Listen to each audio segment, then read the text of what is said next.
roasted pork pozole, and it's really good. I'm not gonna go into that menu, but it is slow roasted pork. It is hominy.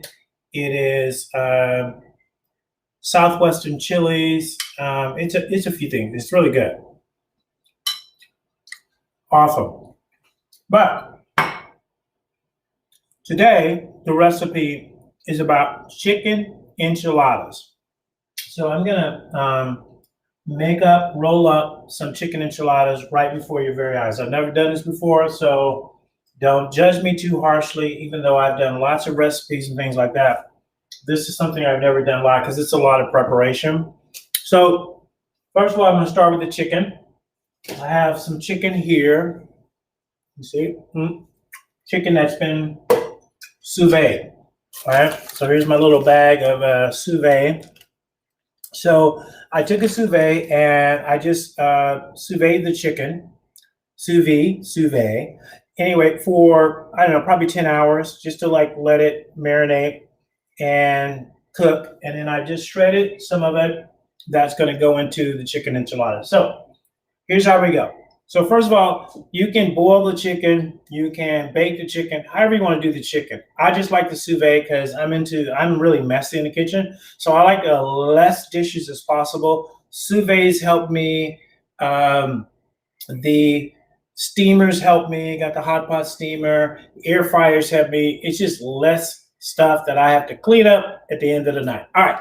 So I've got the chicken here. And so the first thing I'm going to do is I'm just going to take some cheese. I'm actually going to do this. Let me I'm going to put my gloves on this time because this is actually a little bit messy this time. So, but I've got the chicken sitting and ready to go. And then what we're going to do is we had a pretty simple process. I mean, this is not complicated. Obviously, you can Google this. This is just my version of how you make chicken enchiladas. And they're pretty good. So just put the chicken in, and then here what I'm gonna throw in is I'm gonna throw in some cheese. So you can get either separate cheese. I just like the all-in-one. Again, I just like it simple just for purposes of doing the video. So this cheese here is a Mexican style blend. This cheese is a blend of Monterey Jack cheddar, quesadilla type cheeses. I also got a really special Mexican cheese here that goes into this as well. So I'm going to use this here. It is called Cortina cheese, and it's a really nice cheese. You just throw that in as well. So pretty simple. We're going to start with that. And so I'm just going to mix this in here just so the cheese and the chicken sort of mixes together. All right. Oops, got a little too extra. Okay. So we got it mixed in, and then to add to that a little bit, what I'm going to do is, okay, so let me run you through the mix here. Let me just run you through the process. So I got the chicken, and then I got an enchilada sauce. Oh, and this enchilada sauce is just awesome. Can you see it? Right, so the enchilada sauce is basically, it started out as a verde, which is green in Spanish, and then roja, which is red. And I kind of mixed them. That's just me. I'm doing a combination of both. And I just let that simmer on the stove for like 30 minutes or so. And then I have the chicken. Then I'm going to roll them. I'm going to put them in a pan. And then I'm going to bake for about 45 minutes covered. And then I'm going to uncover them. And then I'm going to put more cheese on top. And then I'm going to bake for another 15 minutes. That's really the process. So to get there, so I've got the chicken. And then what I'm going to do is I'm going to take some sour cream, just some regular sour cream. And then I'm going to throw that in there. I hope you guys are having a good Sunday and you're finding something fun to do. I think Sundays are fun because it's a day to relax. If you're busy like me, where you got a lot of stuff that you do during the week, Sundays is just kind of nice to chill out. So here's what I'm just adding is I'm just adding some diced green chilies. You can see that into that. So I got that going in, and then I'm going to add some salt. I'm a big kosher salt guy. You see that? So I'm going to add some salt in here, right? I'm Southern, so I season to taste. And one of the takeaways, I would just say the principal learning, if I were to give a principal lesson today, is that every culture I learned has particular seasons or ingredients that makes it unique to that culture. So if you're cooking Italian food, you know that garlic and oregano is a big part of the flavor that comes out of that. So for Spanish, Mexican, and there's a difference. Spanish cook different than Mexican, so I'm sort of combining. But this is really more of a Mexican flavor, and it is ground cumin. That really gives you, I think, a lot of that Mexican flavor, right? Along with peppers. I had some peppers earlier. I don't know what I did with them. I think I put them away. But just ground cumin is a really big part of that. And so I'm gonna just grab my little stirrer here.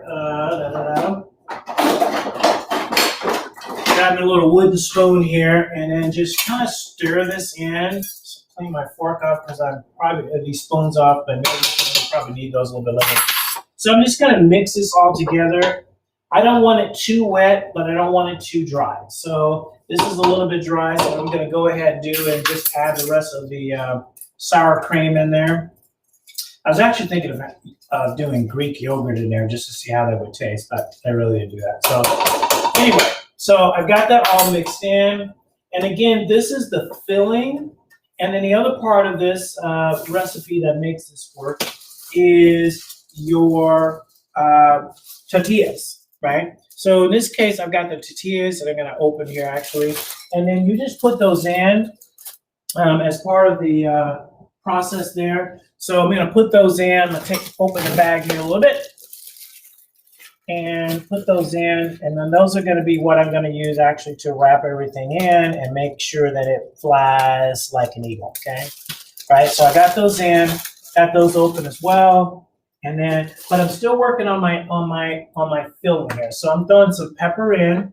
I like ground pepper because I can throw, it's just, a little bit different. You have finely ground and you have ground pepper. I like ground pepper. A lot of chefs like that because it's pretty visible. When you're throwing in there. And of course, I'm going to add garlic.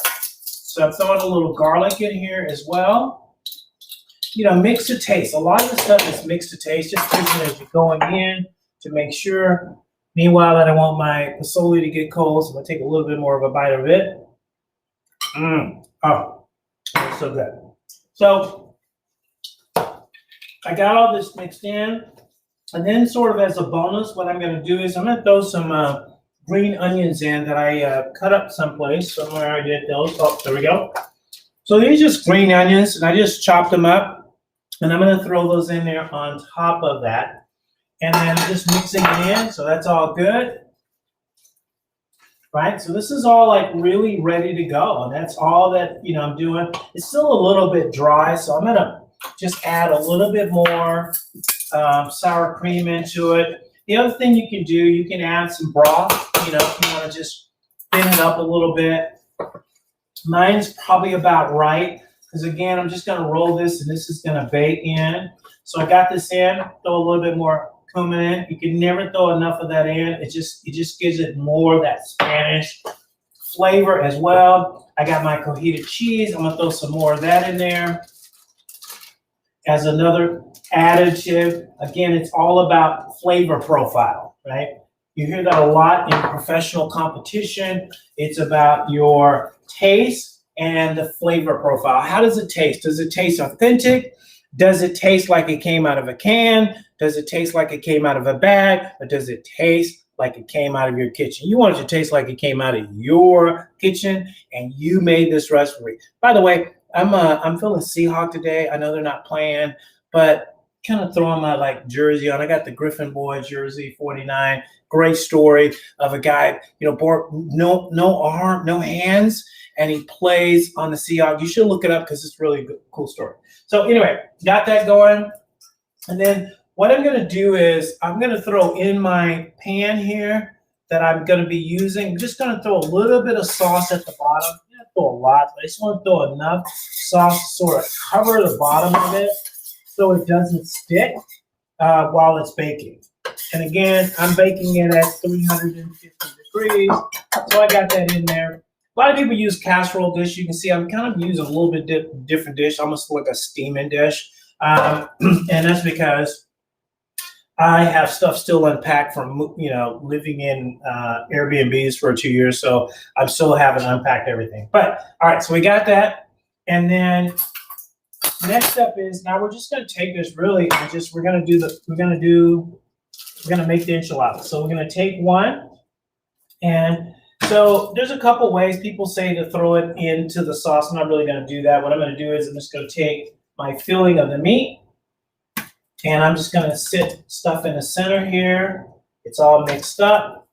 I didn't taste it. I'm assuming I'm good, right? So I got that in there. You don't want to overstuff it because it makes it hard to wrap when you're trying to wrap it. So you want to just spread the meat out.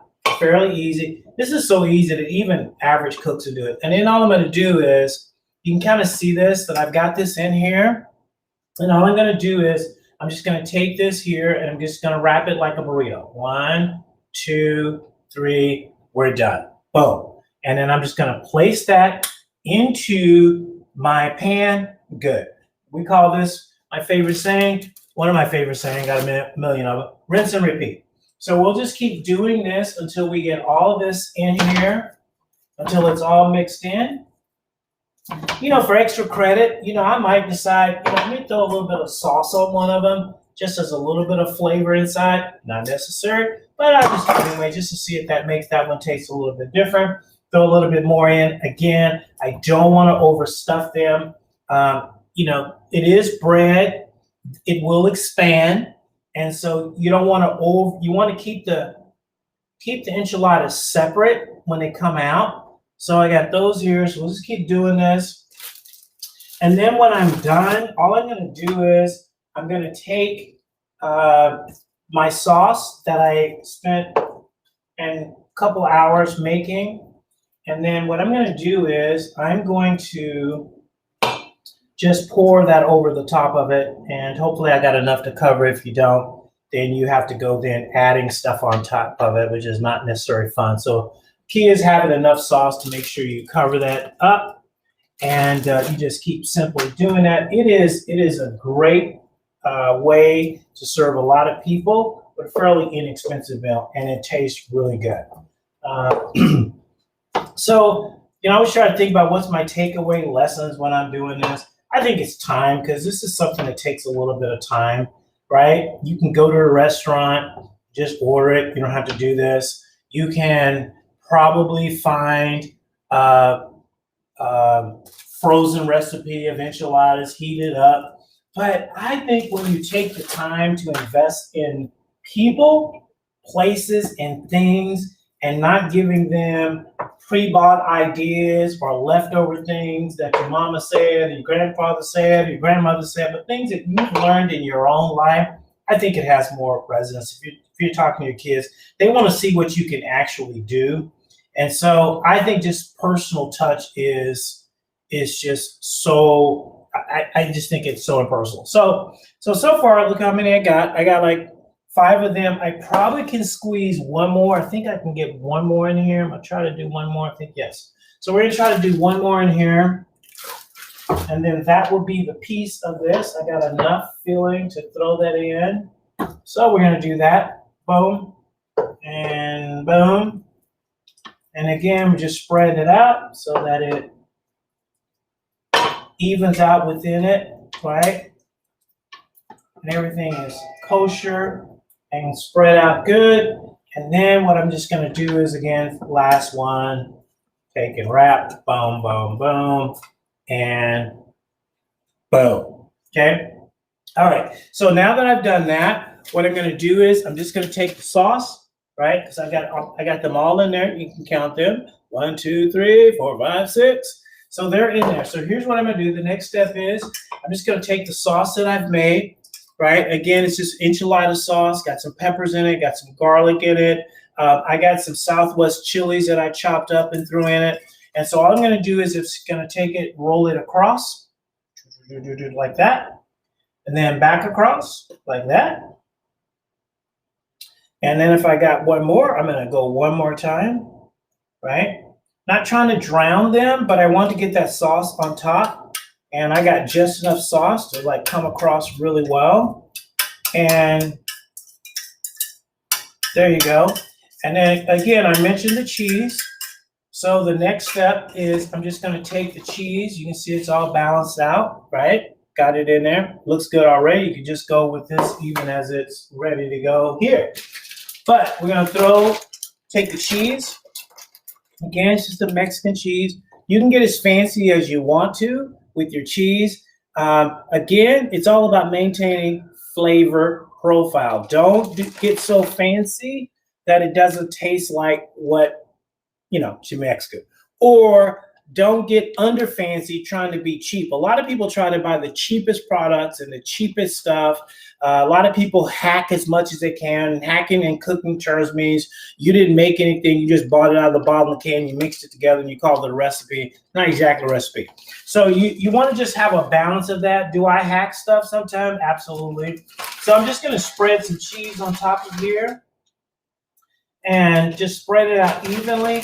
Don't use all the cheese because you're going to need to do a little bit more cheese on top when you bake it, when you take the foil off. So I'm going to foil it, take a piece of foil and put it over there. Again, I got this cojita cheese, which I really like. Me finding what I do with it. I got the cojita cheese. So I'm just going to throw some of that on top of here because it's such a good cheese. You should really look up that cheese for Mexican dishes. It is amazing. And then I am going to, some people use it as a finishing cheese, like on frijoles, which is refried bean. I just think it's so good you can use it pretty much in anything that you want to do cooking-wise. All right, one last taste of this before we go. And then all I'm going to do is wrap in some foil, all right? And I'm going to just pull the foil off, put this off, and I'm going to wrap that in, and I'm going to bake it for about 45 minutes. And then at the end of 45 minutes, I'm going to take it off, and for the last 15 minutes, I'm going to add some more cheese onto it. That gives it that sort of really cheesy top, and then that's it. And you're going to be done. Remember, you can go to Instagram. Usually I post my final looking dishes on Instagram. Takes too much editing sort of to do it here. But when it's done, it's pretty nice. It's pretty easy. What I'm serving this with is I've got Spanish rice that I'm going to serve it with. And then I've got the frijole that I'm going to also add in there. And then I've got some limes and then radishes. And then I have some cilantro kind of hanging out in the corner here that I'm going to chop up and put on top as well. And that will be your chicken enchiladas. I hope you enjoy it. If you try it and whatever version that you make or modify it, I'm sure it'll be good. Hey, this is Lewis Howard, your inspirational recipe for the soul. We'll see you again on another episode.